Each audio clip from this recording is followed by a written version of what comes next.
All right, let's take a look at the 2015 E&M problem number 1. This is a parallel plate capacitor. And for A part, all of A, there's no dielectric in between the two plates. So part 1, draw an arrow to indicate the direction of the electric field. Electric fields always point from plus to minus, so our arrow should point from plus to minus. Part 2, an appropriate Gaussian surface. There are several options for what you could do here.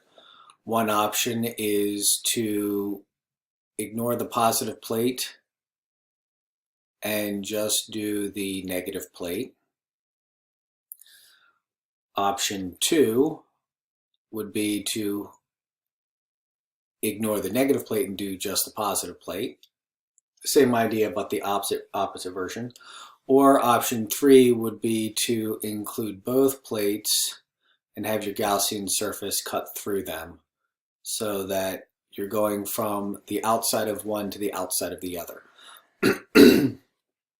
Any one of them is fine, but what I'm going to do is use just one plate here, and then because we have the same charge on each of them, I'm going to take whatever answer I get in part 3, because we're going to be using Gauss's law to get the electric field. I'm going to take my answer and just double it. So for this Gaussian surface here, focusing just on the positive plate and ignoring the negative plate for the moment, what we're going to care about is this area on the caps of our surface that I've just colored in. And the electric field from the top is going to point up. The electric field from the bottom is going to point down.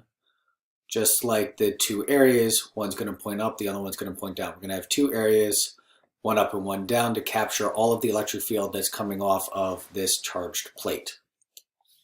So for part 3, using Gauss's law, and I'll come over here to my space.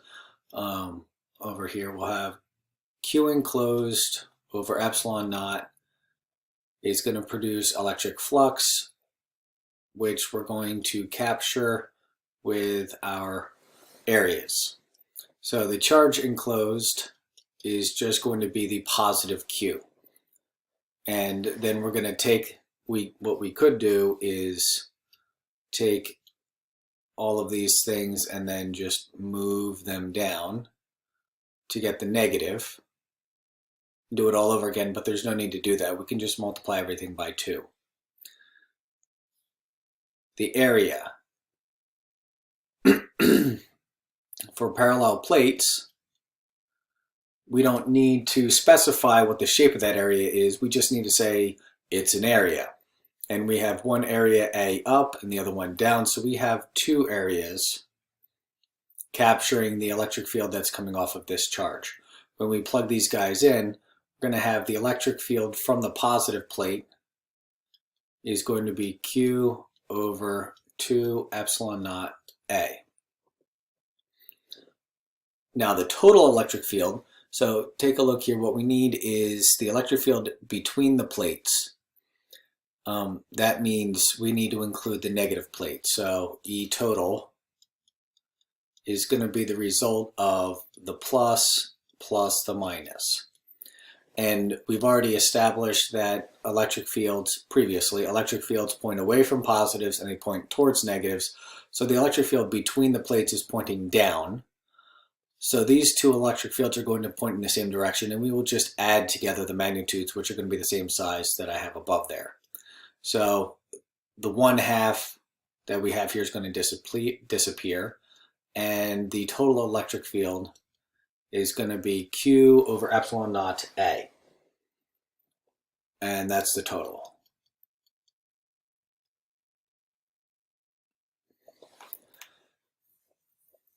All right, for part B, they say, now let's put a dielectric in between the two plates, and the dielectric will have an exponential decay in its strength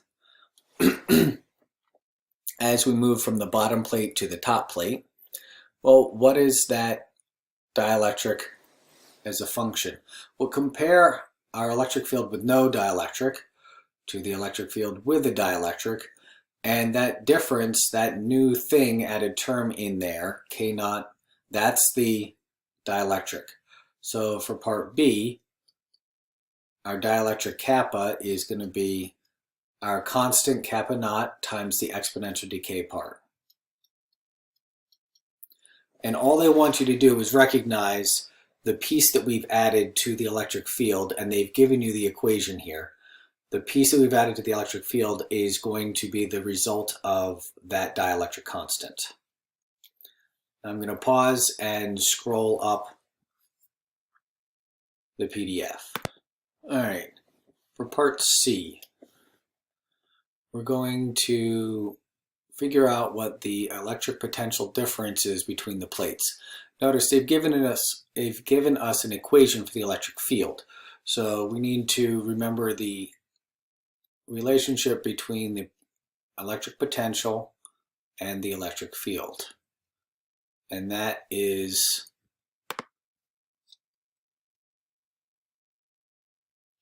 the negative integral of E dot dr. If we're going to start at 0, which is at the bottom plate, and we're going to go up to the top plate, which gets us V sub d. Now that's for part 1. You could write this is the integral form, or you could write it as the differential form, which has the electric field as the derivative of the voltage, and that's with respect to position, not time. And they gave us the equation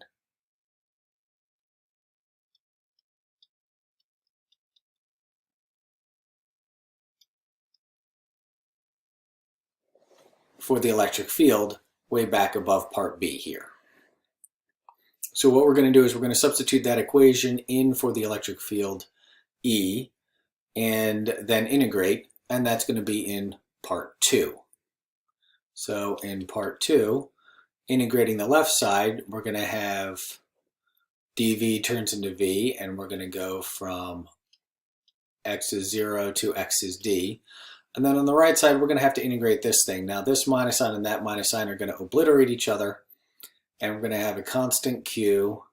I'm going to have another constant epsilon naught, another constant kappa naught, another constant A, and we're going to integrate. And remember the rules of exponents with negatives.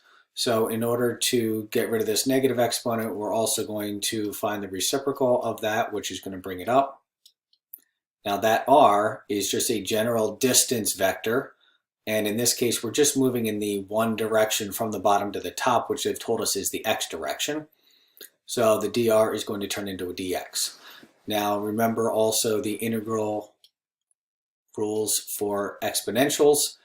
It's going to be the same thing all over again, and then divide by whatever the integral is of the thing in the exponent.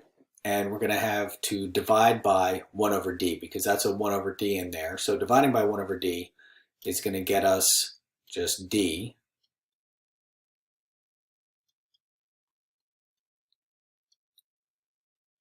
And we're going to move from 0 to d. And all of those coefficients out front are going to come along for the ride. Now when we plug these guys in, we're going to have Vd minus V naught. And then down here, we're going to have Q d over epsilon naught kappa naught A. And then for entering our limits, we're going to have e to the d over d, which is 1, minus e to the 0. And everything else here is just a constant. Well, e to the 1 minus e to the 0. Well, that's 2.718281828, going on and on and on, minus 1. So the change in voltage from the bottom to the top is going to be 1.7182818. 1.72 QD over epsilon naught kappa naught A. All right, part D. Hey, do you remember the sheet that I gave you guys for deriving the capacitance of various shapes? And I said we were going to have a quiz on it. Well, we didn't get to have that quiz. But here is where that sort of idea comes in relevant. Remember, we started out with using Gauss's law to go from charge to the electric field. That's what we're doing up here in part A. And then down here in part C, we're using the relationship between the electric field and the voltage to go from the electric field to the voltage. Now down here in part D, we're going to use the relationship further, one more step, to get rid of these quantities that we have to measure and put it in terms of the physical shape and size of our object. It's the same exact process. So rearranging and dividing by Q over V gets us A epsilon naught kappa naught over 1.72 D.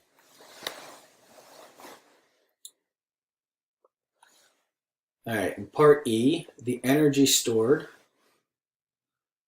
And what we're going to do is we're going to change the dielectric. So what happens? So if we change this dielectric so that it's just kappa naught. All right, so we have C versus, so C with the variable one, and then C versus the constant one is going to be A epsilon naught kappa naught over just D. Well, the variable one is going to have less capacitance than the constant one because we're dividing by almost 2 here.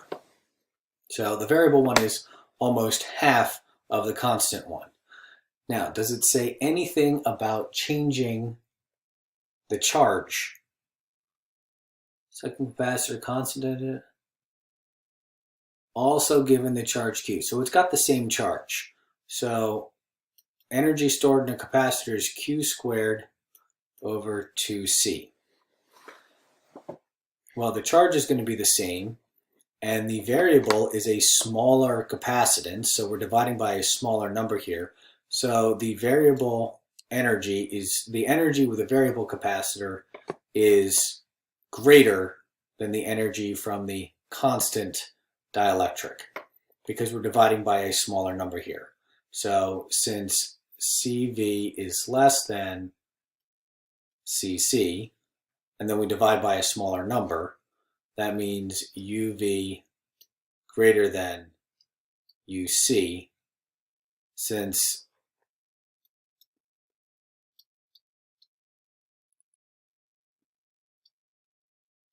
in the denominator we have a smaller number here.